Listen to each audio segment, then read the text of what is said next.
Bueno, estamos en la parte de corrientes eléctricas. Ustedes me dicen si pueden ver el documento que estoy compartiendo. Si hay algún problema, Sí, ustedes me lo hacen saber, ¿verdad? Bien, la clase anterior nos quedamos por acá. Definimos lo que era la corriente, definimos también la densidad volumétrica de corriente J, ¿verdad? Entonces el día de hoy vamos a trabajar con lo que son los elementos de corriente y vamos a definir la ecuación de continuidad. Bien, vamos a ver. Me voy a ir atrás, vamos a ver. Esto fue lo que hicimos la clase anterior. Llegamos a esta expresión, ¿verdad? Para la densidad de corriente en función de la velocidad de las cargas. Este es el caso promedio, este es el caso instantáneo. Bien, hay que recordar siempre las definiciones, ¿verdad? Recuerden la definición, que la definición de densidad volumétrica de corriente es esto. Corriente entre área. Si despejo para la corriente, tengo esto. Entonces, por la definición, yo entiendo que es corriente atravesando un área. Ustedes ven esta área que está en amarillo, es un área transversal. De acuerdo, es un área transversal que es atravesada por la corriente J, esta J que ven acá. J tiene la misma dirección de I, ¿verdad? Que es la corriente, pero I no es vector, J sí lo es. Bien, entonces vamos a seguir. Vamos a pasar a lo que son las densidades superficiales, volumétrica y lineal de corriente. Entonces, en esta parte, nosotros vamos a considerar lo que es una superficie, como lo que ven acá. La superficie puede tener cualquier forma, ¿verdad? Por lo menos para definir, ¿verdad? Para definir el concepto puede tener cualquier forma. Es una superficie. En esta superficie se supone que tenemos una corriente. La corriente I. En este caso definimos un vector K. K. Acá le llamamos densidad superficial de corriente. Tenemos J, ¿verdad? J es para la densidad volumétrica. K es para la superficial. Entonces, en esta superficie, el vector K y J siempre van a apuntar en la dirección de la corriente I, ¿verdad? Siempre. No hay excepciones, ¿verdad? Entonces, la dirección del vector K es la dirección en que fluye la corriente. Ustedes ven que aquí hemos colocado un diferencial de línea, un DDS. Este DDS es solo magnitud, porque el DDS generalmente, el DDS es vectorial, ¿verdad? Pero aquí estamos considerando solo la magnitud del DDS. ¿Para qué tomamos este DDS? Porque vamos a definir K. K lo vamos a definir, la magnitud lo vamos a definir como corriente entre longitud. Fíjense bien la diferencia, ¿verdad? J era corriente entre área, mientras que la densidad superficial K va a ser corriente entre longitud. Por eso es necesario que definamos este elemento de línea DDS. DDS es aquí yo puse L, ¿verdad? Puede ser DDS. Entonces, aquí tenemos el elemento DDS y ustedes ven que el vector T unitario es un vector perpendicular al DDS por definición, mientras que el vector K no tiene que ser necesariamente paralelo a T. Sí puede darse el caso de que sea paralelo, pero no necesariamente, ¿verdad? Ustedes ven que aquí hay un ángulo, se forma un ángulo entre el vector T unitario y el vector K. Este T unitario siempre se define perpendicular a DDS, siempre, por definición. Quien no tiene que ser perpendicular al DDS es K, ¿verdad? Bueno, entonces, un ejemplo, ¿verdad? Imaginen ustedes que tenemos un cilindro. Dibujo no me sale muy bien, ¿verdad? Porque cuesta dibujar aquí con este puntero. Imaginen que yo tengo un cilindro y en la superficie de este cilindro hay una corriente superficial que apunta en la dirección de phi positivo. Esta es una K. Hay una corriente superficial.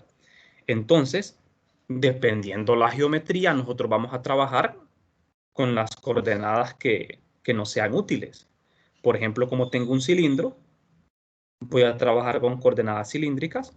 Entonces, el vector K en este caso, que es un ejemplo, apuntaría en la dirección de phi, ¿verdad? Phi positivo. Entonces, el DDS, por definición, el DDS tiene que ser perpendicular. Tiene que ser perpendicular a K. Bueno, no necesariamente perpendicular. Pero como en este caso ustedes ven que K apunta en phi, entonces ponemos el DDS de esta forma. El DDS en coordenadas cilíndricas aquí sería un DDZ. ¿Estamos de acuerdo, verdad? Sería un DDZ. Y K apuntaría en la dirección de phi.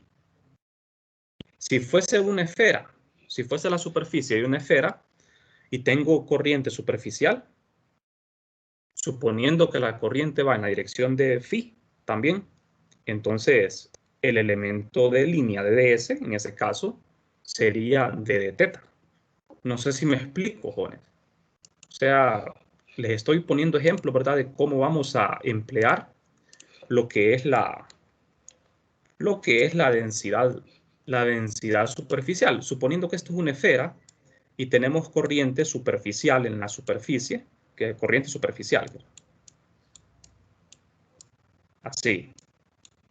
En la dirección phi apunta, K quiero decir apunta en la dirección de phi positivo, ¿verdad? Estamos trabajando en coordenadas esféricas en este caso. Entonces, como estamos en esféricas, el elemento de línea de ds en este caso apuntaría en la dirección de d de teta. Aquí mi dds sería un d de teta. De esta forma. No sé si tienen alguna pregunta hasta el momento. ¿El elemento diferencial se toma como vector o solamente como magnitud? No, solo magnitud. El DDS siempre es magnitud nada más. Solo magnitud. El que es un vector es K. Casi tiene que ser un vector. Bien, entonces vamos a ver. Lo mismo que hicimos con la densidad volumétrica, vamos a hacer con la densidad superficial. Nosotros tenemos aquí, ¿verdad?, ya la definición de densidad superficial, como ustedes pueden ver. Esta es la definición. Corriente entre longitud, donde la longitud es el DDS, es lo mismo, ¿verdad? Un L. Lo que pasa que, jóvenes, vamos a ver, aquí está integrado. Fíjense bien, el DDS es un pequeño diferencial de longitud, mientras que cuando ponemos L, se supone que ya estamos integrando. No sé si me explico. O sea, en los ejemplos que yo les puse del cilindro y la esfera, cuando colocamos aquí L, por ejemplo, en el caso de un cilindro, si la corriente va en la dirección de phi, entonces si el cilindro tiene longitud L, suponiendo, ¿verdad?, el cilindro tiene altura L, entonces el DDS se integraría desde 0 hasta L en Z. Entonces esta L que aparece aquí en el denominador es la longitud total, mientras que el DDS solo es un pequeño diferencial, ¿verdad? O sea, vale la pena aclarar eso, ¿verdad? O sea, siempre se va a integrar, ¿verdad?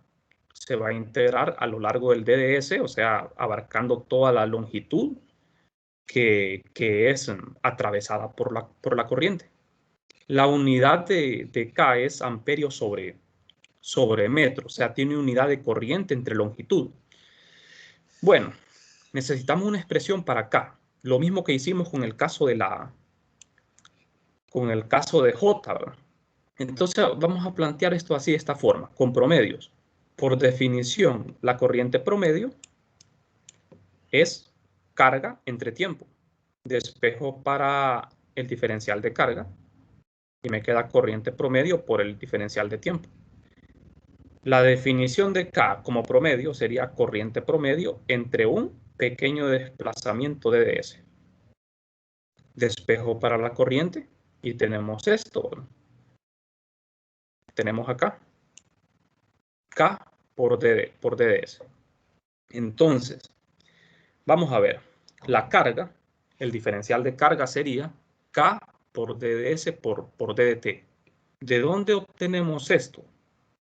Vamos a ver, ¿de dónde sale esto? Esto sale de la definición de corriente, ¿verdad? Porque fíjense bien, de aquí, de esta ecuación que está arriba, pasamos aquí abajo. ¿Cómo pasamos acá abajo? Por definición de corriente. Corriente es el diferencial de carga entre el diferencial de tiempo. Sustituyo esto aquí y despejo para el DDQ. El DDT pasa a multiplicar al lado derecho, como lo ven acá. Entonces, simple, ¿verdad? Ahora bien, cuando hablamos de carga superficial, tenemos que emplear lo que son las densidades. La densidad superficial de carga, que en este caso es sigma. Entonces, el delta Q, el diferencial de carga, es densidad de carga superficial por el delta A, donde este delta A es un diferencial de área. Bien, entonces vamos a ver. El diferencial de área lo podemos escribir como un delta L por un delta S. ¿Por qué así?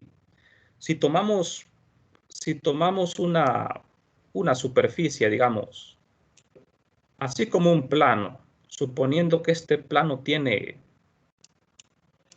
de largo, mide delta, quiero decir L, no le pongamos delta, pongámosle L. Y de ancho mide S. Entonces, el área, un pequeño diferencial de área de este plano sería delta L por delta S. ¿Verdad? Así sería. Entonces, vamos a ver. Delta Q.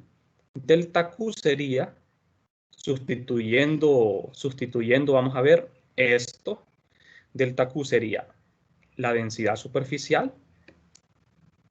Sustituyo el diferencial de área acá por delta L por delta S. Fíjense bien, voy a borrar. Esto queda grabado, ¿verdad? Vamos a ver. Vamos a ver. Tenemos dos expresiones para el diferencial de carga. Fíjense bien. Tenemos esta, diferencial de carga, y tenemos esto. Entonces, ambas son lo mismo. Yo puedo igualar esto con esto. Lo igualamos, el lado derecho con el lado derecho, y despejamos ¿para qué? Despejaríamos para la densidad superficial de corriente. Ese es el propósito, ¿verdad? Obtener una expresión para el diferencial de corriente. Quiero decir, la corriente superficial, promedio. Entonces, eso es lo que vamos a hacer. Vamos a ver. Aquí en la siguiente diapositiva ustedes pueden ver que igualamos los dos lados derechos de esas expresiones para el diferencial de carga. Se cancela el delta S. Despejo para acá y me queda esto. Este diferencial de tiempo pasa a dividir, me queda delta L entre delta T. Esto, delta L entre delta T, como lo ven acá, es la velocidad promedio. Pero ¿velocidad de quién? Es velocidad de las cargas, ¿verdad? De las cargas que son los portadores de corriente. Entonces, aquí tenemos la expresión para acá, que es densidad superficial de carga multiplicado por la velocidad promedio de las cargas. Si pasamos al caso instantáneo, entonces solo sería de quitar los brackets y ponemos la densidad superficial instantánea es igual a la densidad superficial multiplicado por la velocidad instantánea también. Bien, entonces estas expresiones, esto no es definición de K, es únicamente una expresión que nos sirve en algunos casos, ¿verdad? Por ejemplo, cuando hagamos problemas, más que todo cuando un medio se esté moviendo, por ejemplo, si un cilindro está girando, si una esfera está girando, nosotros podemos emplear perfectamente esta expresión. Porque una corriente se puede producir por varias razones, ¿verdad? Por ejemplo, una corriente se puede producir por movimiento del medio. Por ejemplo, si un cilindro conductor está girando, hay una corriente, ¿verdad? O si nosotros establecemos una diferencia de potencial entre los extremos del cilindro, se produce una corriente. Entonces hay varias maneras de producir una corriente. Entonces, dependiendo la forma, ¿verdad? Así es como vamos a utilizar las ecuaciones. Pero recuerden siempre las definiciones. La definición de K es corriente entre longitud. La definición de J es corriente entre área. Es diferente, ¿verdad? Es muy diferente por el denominador. Aquí es longitud, aquí es área. Bien, entonces vamos a ver. Vamos a estudiar un caso. Vamos a empezar con la definición de corriente, que es carga entre tiempo. Vamos a colocar aquí entre valor absoluto la corriente superficial, producto punto con el vector T. Ustedes ya saben quién es este T, ¿verdad? Este T es T unitario. Vamos a ver, vamos a ponerlo. T unitario es un vector que es perpendicular al elemento de línea de ds. Y J, quiero decir K, es un vector que no necesariamente tiene que ser perpendicular al elemento de línea. Entonces, ¿por qué estoy haciendo esto? Porque queremos, al igual que lo hicimos con el caso de la densidad volumétrica, queremos obtener una expresión para la corriente en función de K, así como lo ven aquí, esta integral. Fíjense bien, acá se sustituye I por la derivada, se sustituye I por la derivada de Q con respecto al tiempo, ¿verdad? Así, o simplemente I. No importa, simplemente pueden poner I aquí. Entonces, en el lado derecho tengo el producto punto de K con T, pero valor absoluto, fíjense bien. O sea que vamos a tomar la magnitud del producto punto nada más. Y el DDS no es vector, es magnitud. Se integra a lo largo de una curva. La curva puede ser abierta o cerrada. Aquí, por ejemplo, la curva es abierta, ¿verdad? Pero puede ser cerrada también. Puede ser cerrada. Por ejemplo, un ejemplo es un cilindro, ¿verdad? Un cilindro, si ustedes integran, suponiendo que yo tengo una corriente que va en Z, el DDS iría en phi. Ustedes integrarían a lo largo de toda la circunferencia. Sería una trayectoria cerrada. Bien, hasta aquí no sé si tienen alguna pregunta.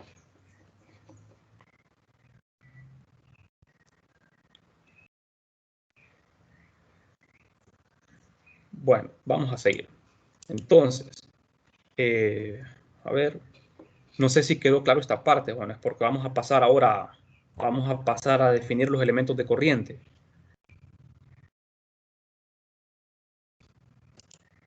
Fíjense bien, solo como para hacer una especie como de repaso, ¿verdad?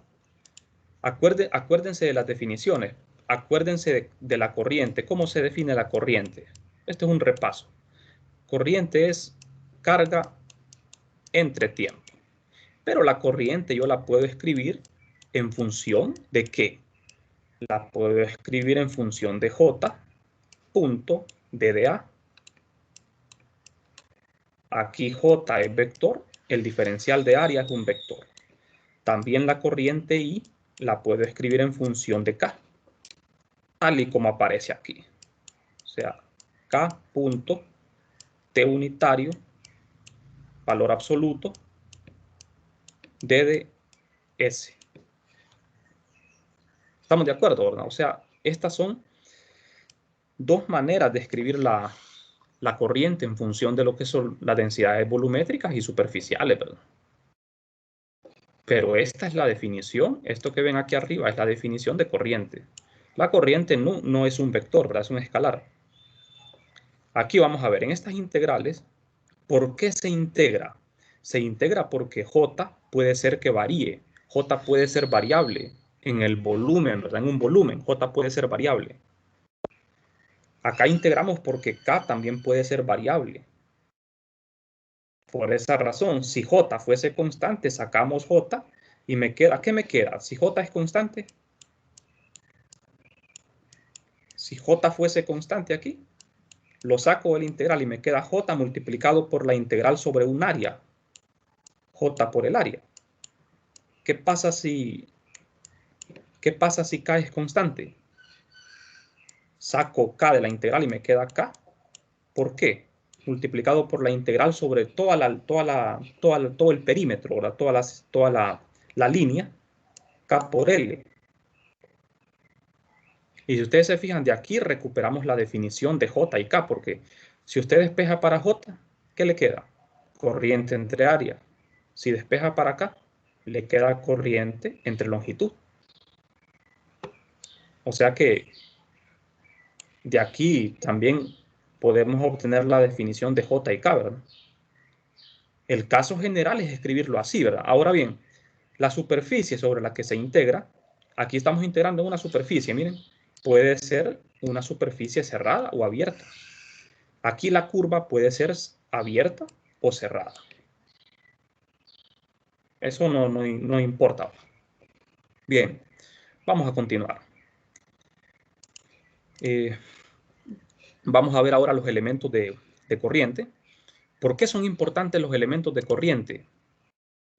Vamos a ver, ¿por qué son importantes?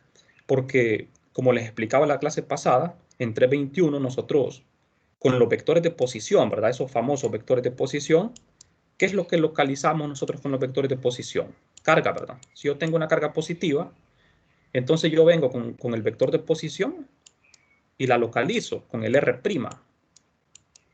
R'. Y con otro vector de posición localizamos el punto de campo con el R. Y trazamos un vector R de posición relativa. Entonces, ¿qué es lo que vamos a hacer ahora nosotros aquí en 415? Nosotros ya no vamos a trabajar con cargas, sino con corriente, ¿verdad? Entonces, lo que vamos a localizar con el R' localiza la fuente. En 321 la fuente era una carga, ¿verdad? ¿Fuente de qué? Fuente de campo, ¿verdad? La fuente del campo eléctrico es una carga. Pero ahora, como estamos trabajando con magnetismo, la fuente del magnetismo es una corriente. Entonces, en vez de cargas, voy a localizar corrientes. Puede ser una corriente lineal, superficial o volumétrica. Si es una corriente lineal, por ejemplo, como esta que tengo aquí, yo tengo un elemento de corriente. Voy a localizar un pequeño elemento de corriente, que es un vector, a diferencia de una carga, que es un escalar. Entonces voy a localizar ese elemento de corriente con un vector de posición R'. ¿De acuerdo? Y con el otro vector R localizamos el punto de campo, donde queremos obtener el campo magnético. Entonces la idea es esa, ¿verdad? Que ahora, en vez de cargas, lo que vamos a tener son elementos de corriente. ¿Pero qué son esos elementos de corriente? Pues la definición es bastante simple. En el caso de que tengamos un alambre, una línea que transporta corriente, vamos a trazar, como ven aquí, vamos a trazar un pequeño elemento de línea DDS, que es vector, ¿verdad? Es un vector, a lo largo de la corriente. La dirección del DDS es la misma de la corriente. Es la misma. Entonces, vamos a ver cómo quedaría. Esta figura es aparte. Esta figura es para un elemento volumétrico. Se supone que aquí lo que tengo es un cilindro, ¿verdad? Aquí lo que tenemos es un cilindro. Aquí es una línea. Entonces, vamos a ver. Voy a continuar. Y aquí tenemos una superficie. Quizás las figuras no son tan apropiadas, ¿verdad? Esta es una pequeña superficie en la cual vamos a definir un elemento de corriente superficial. Entonces, como ven acá, aquí tenemos definidos los tres elementos de corriente con los que vamos a trabajar. Está el elemento filamental, el superficial y el volumétrico. El más sencillo de todos es el filamental, ¿verdad? Porque eso es una corriente que circula por un alambre. El alambre puede tener cualquier forma, que puede estar configurado de cualquier manera. Luego está la corriente el elemento superficial, que es K por el dDA, y el elemento volumétrico, que es J por d de tau. Bueno, ustedes dirán, ¿y por qué estos elementos se escriben así? ¿Por qué? Bueno, este simplemente es por una cuestión de Es una cuestión de convención, ¿verdad? Eso es esa conveniencia. El primer elemento, fíjense bien, el primer elemento es diferente a los otros dos. El primer elemento de corriente es corriente multiplicado por el vector de ds. Mientras que en los otros dos tengo el vector densidad superficial multiplicado por un elemento de área, pero el elemento de área es magnitud, no es vector. Y el último es densidad volumétrica multiplicada por el elemento de volumen, que también es un escalar, no es un vector. Entonces hay que tener cuidado, ¿verdad? De que aquí el d de A y el d de tau no son vectores, mientras que aquí el d de S sí es un vector. En conclusión, los elementos de corriente tienen que ser vectores. Tienen que ser vectores. Como les digo, en magnetismo, en electricidad, ustedes localizaban cargas que eran escalares, ¿verdad? En magnetismo, lo que da origen al campo magnético son vectores. Son corrientes. Son corrientes, ¿verdad? Son vectores. Entonces, por esa razón, estos elementos de corriente son vectoriales. Bueno, una característica que tienen estos elementos de corriente es que son equivalentes. O sea, la magnitud es lo mismo. Fíjense bien, si los igualamos, obtenemos las mismas unidades. Todos tienen la misma unidad, que es amperio por metro. Eso ustedes lo pueden comprobar sustituyendo las unidades, ¿verdad? Corriente es amperio. El DDS tiene unidades de metro, amperio por metro. K tiene unidades de amperio entre metro y el DDA tiene metro cuadrado. Entonces les queda amperio por metro. O sea, todos son equivalentes. Bien. ¿Por qué es tan importante este hecho? Es importante porque cuando estudiamos la fuerza, la ley de Ampère, la fuerza entre corrientes, ustedes van a ver la importancia de estos elementos de corriente. Por ahora, digamos que no, ¿verdad? En el capítulo 12 solamente los definimos, pero la importancia de los elementos lo vamos a estudiar cuando veamos el tema de fuerza entre corrientes, ¿verdad? Bien, no sé si por ahora tienen alguna pregunta.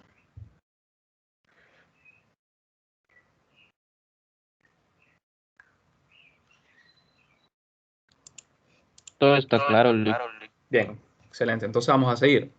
Bueno, vamos a pasar ahora al tema de la ecuación de continuidad. Bueno, esta parte es un poco diferente a lo que hemos estado estudiando, ¿verdad? Aquí vamos a obtener una ecuación importante, que es la ecuación de conservación de la carga. Vamos a estudiar la razón por la que la carga se conserva, ¿verdad? Vamos a ver. Nosotros supongamos de que tenemos un volumen. Este volumen que ven acá es un volumen de forma irregular.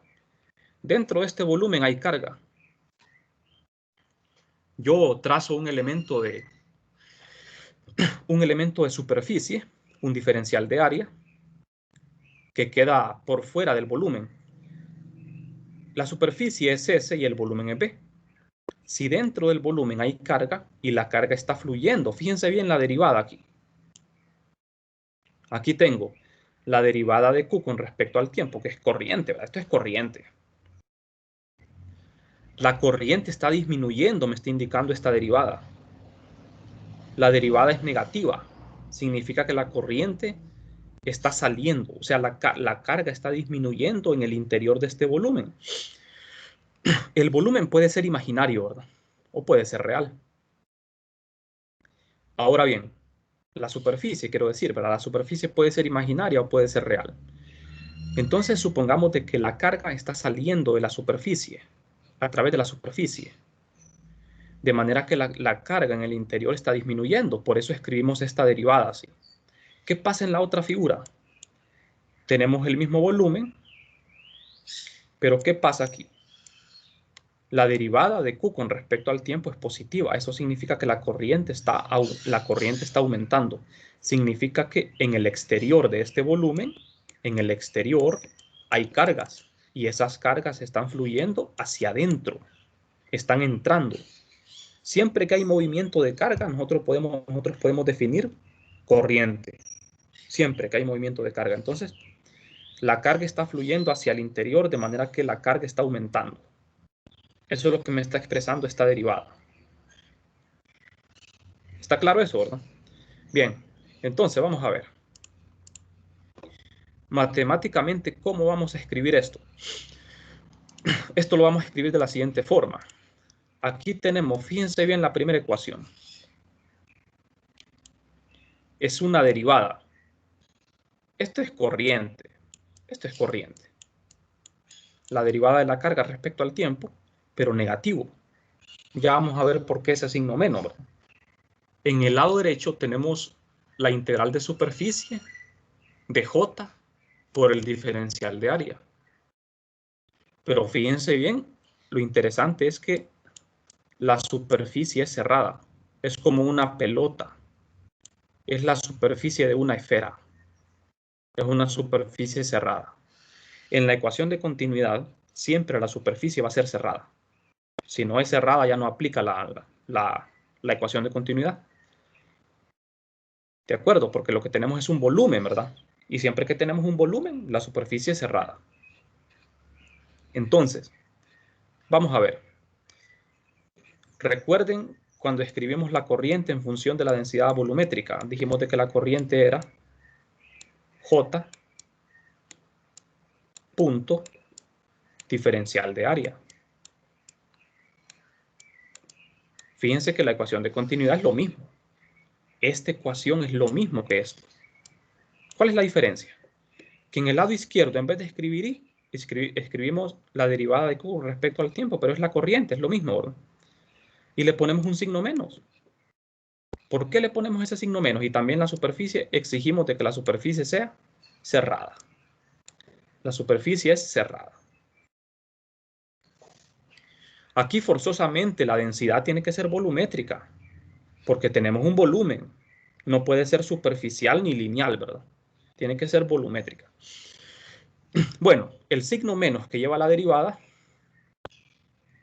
ese signo menos es necesario porque este signo menos me va a indicar si la corriente está disminuyendo o está aumentando. Lo que les explicaba antes, ¿verdad? Si ustedes tienen carga en el interior de la esfera y la carga está fluyendo hacia afuera, entonces la derivada de Q respecto al tiempo es negativa. La corriente está la carga está disminuyendo en el tiempo, así se interpreta, ¿verdad? Si la carga fluye hacia afuera, la carga está disminuyendo con el tiempo, entonces negativa. Y este signo menos, menos por menos da más. Vamos a ver, no sé si recuerdan el teorema de la divergencia, Juan. Fíjense que el lado derecho de esta ecuación es exactamente esto que tengo acá, ¿ves? Por el teorema de la divergencia. El teorema de la divergencia relaciona una integral de superficie cerrada con una integral de volumen. Entonces, en el lado derecho, yo puedo escribir esta integral de superficie como una integral de volumen de la divergencia. ¿La divergencia de qué? De J. Teorema de la divergencia. Entonces, en el lado derecho tenemos una integral de volumen y en el lado izquierdo también debemos tener una integral de volumen para poder igualar las cosas. Entonces, ¿qué es lo que hacemos aquí? Esta carga que tenemos aquí en la derivada, la carga la podemos escribir ¿como qué? Como la densidad por volumen, ¿verdad? Densidad por volumen, porque recuerden que densidad volumétrica de carga es carga entre volumen. Pero como aquí tenemos diferenciales, ¿verdad? Entonces, ponemos, bueno, es que esto es lo mismo, vamos a ver. Es lo mismo escribir esto. Integrar sobre un volumen la densidad volumétrica. Esto es lo mismo. Entonces, fíjense bien que en el lado izquierdo de la ecuación, en el lado izquierdo hemos colocado esto. Esta es la carga y la derivada con respecto al tiempo. Ahora bien, Esta derivada respecto al tiempo la introducimos aquí en la integral, pero ponemos parcial, una derivada parcial, en vez de una total. ¿Por qué una derivada parcial? Porque la densidad puede depender de la posición y puede depender del tiempo. ¿De acuerdo? La densidad de carga en un volumen puede depender tanto de la posición como del tiempo. Por eso tenemos que hacer una derivada parcial con respecto al tiempo. Entonces aquí tenemos, en los dos lados de la ecuación, tenemos una integral de volumen. De manera que podemos escribir esto como una sola integral. Pasamos pasamos todo a un solo lado. Podemos pasar el lado izquierdo al lado derecho, igualamos a 0. Y tenemos esto, dos integrales de volumen. Escribimos esto como una sola integral. Ponemos la divergencia de J y ponemos la derivada parcial de ρ con respecto a t. Ahora bien, para que esto sea 0, el integrando debe ser 0. Entonces lo que tenemos es esto, ¿no? La divergencia de J más la derivada parcial de ρ con respecto al tiempo es igual a 0. ¿Y qué es esto que tenemos acá? Es la famosa ecuación de continuidad. La ecuación de continuidad lo que expresa es la conservación de la carga. Lo que me dice esta ecuación es que la carga se conserva. O sea que en todos los procesos que ocurren en el universo, la carga no se crea ni se destruye, ¿verdad? Solo puede pasar de un lugar a otro, pero la carga total siempre se conserva, es la misma. No sé si todo quedó claro, ¿tienen alguna duda?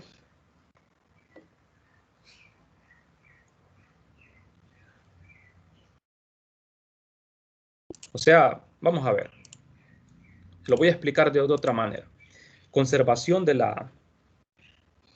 Voy a ver si tengo una figura por acá. No. Conservación de la carga se refiere a lo siguiente. Supongan de que otra vez volvemos con el ejemplo de la esfera. Un volumen que es una esfera contiene carga en el interior. El universo, recuerden que un volumen divide el universo en dos, ¿verdad? Un volumen divide el universo en el interior y en el exterior. O sea, está el interior de esta esfera y está el exterior. Entonces, en el exterior de la esfera no existe carga. La carga solo existe en el interior de la esfera. ¿Qué pasa si la carga comienza a salirse del volumen? ¿Qué pasa si comienza a fluir hacia afuera la carga? Entonces, en el interior de esta esfera, la carga estaría disminuyendo. O sea que dentro de este volumen, la carga disminuye, pero ¿cómo podemos decirlo? Vamos a ver. La carga estaría desapareciendo del interior del volumen de la esfera, pero la carga no se crea ni se destruye. No desapareció, sino que se acumuló en el exterior. La carga fluyó hacia afuera. De manera que la cantidad de carga que salió ahora existe en el exterior de la esfera.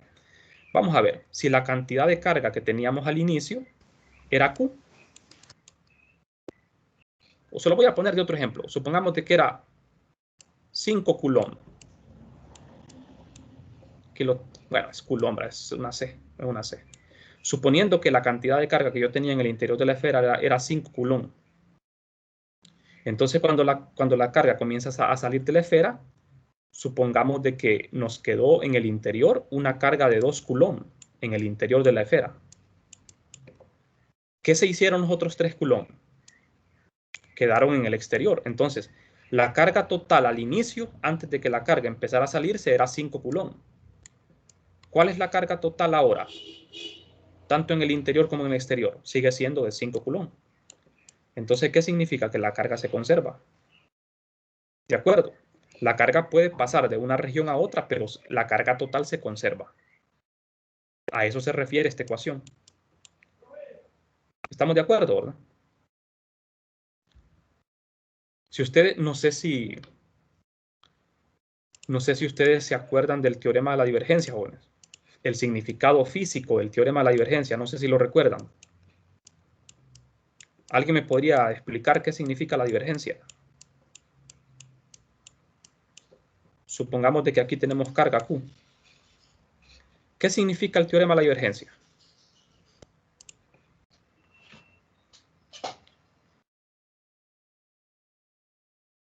Por ejemplo, si la carga fluye hacia afuera, la divergencia es ¿cómo?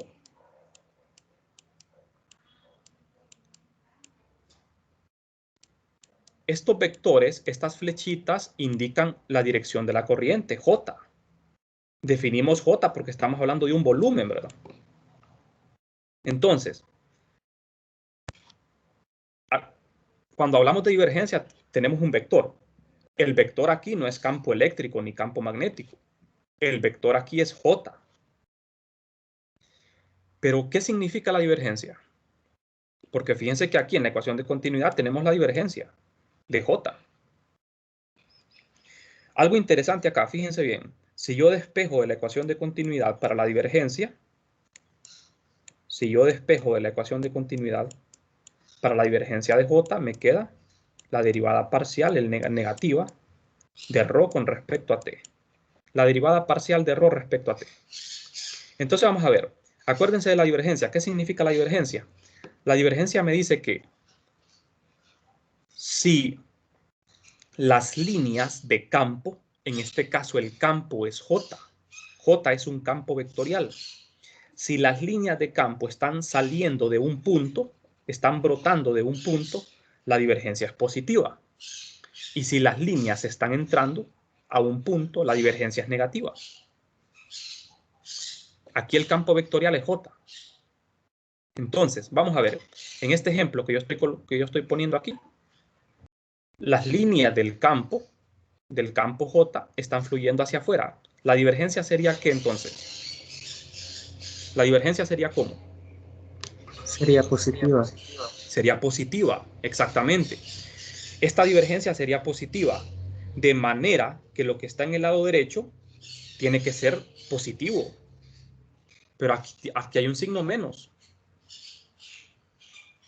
De manera que este signo menos tiene que estar multiplicado por un menos para que quede positivo.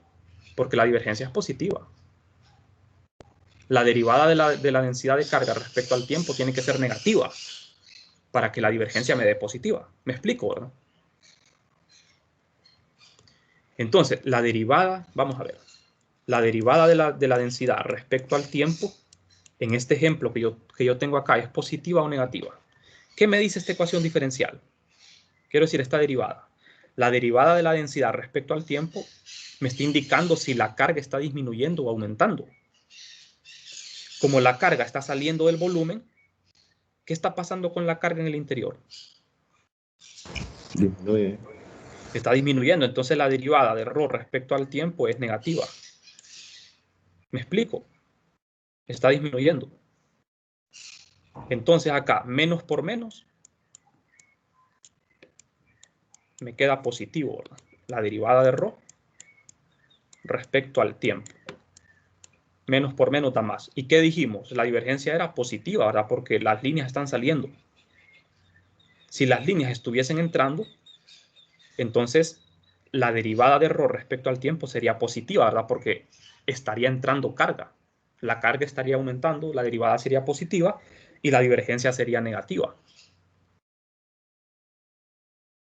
Es importante que entiendan el significado, ¿verdad? De esta ecuación, porque recuerden que esto va a ser evaluado en la teoría, ¿verdad? No sé si les quedó claro qué significa entonces la ecuación de continuidad. Chele, Bien, entonces vamos a dejar esto para mañana, ¿verdad? El día de mañana vamos a estudiar lo que son las condiciones de frontera para J. Vamos a estudiar condiciones de frontera. Aquí en esta diapositiva lo que tenemos es las dos versiones de la ecuación de continuidad, tanto en su forma integral como en su forma diferencial. Aquí en electromagnetismo nosotros trabajamos con ecuaciones diferenciales y con ecuaciones integrales, ¿verdad? Ambas formas son útiles. Por ejemplo, la ecuación de continuidad se suele presentar así, ¿verdad? En forma diferencial. Es una ecuación diferencial. Pero también es útil escribirla en su versión integral. Ambas son lo mismo. Bien, entonces En la clase de mañana vamos a seguir, ¿verdad?, hablando sobre esto de la ecuación de continuidad. No sé si tienen preguntas. Eso sería todo por la clase de hoy.